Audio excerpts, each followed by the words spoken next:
Okay, it has stopped the little rotationary track when you, or I've got that stopped for now.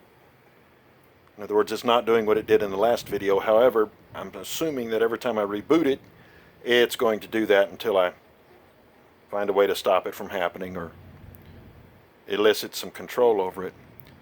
But I have written a little more code, and I will now execute that code.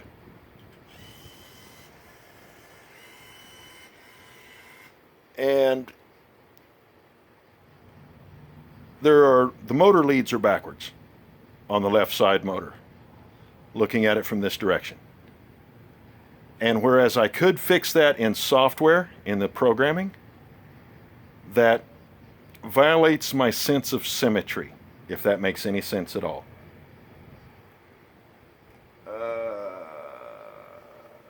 Actually, here I can show you. I've been working on parts of this code as I was writing it, making notes and stuff like this. Let me get in the way of the light.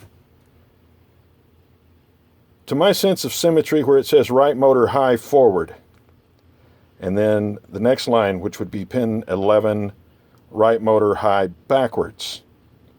My sense of symmetry requires that pin 13 says left motor high forwards, which is what it will say by the time I'm done.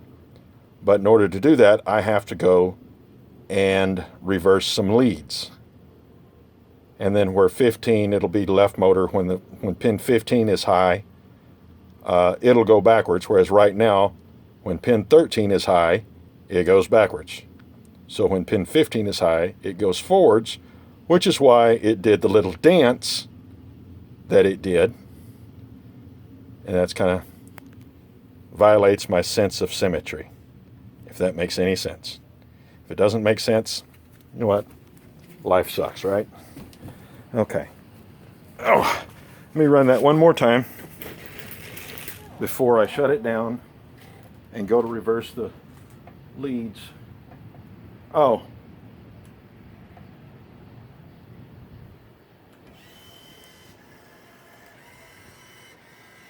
See if that was correct. During the second half of that, it would have gone forward first from on the left side and then backwards. So that's where we're at now. I'll reverse some leads and I'll do it again. But at this point, I have to shut that system down in order to be able to pull it apart. Okay, there'll be more information on this later. Night is still young.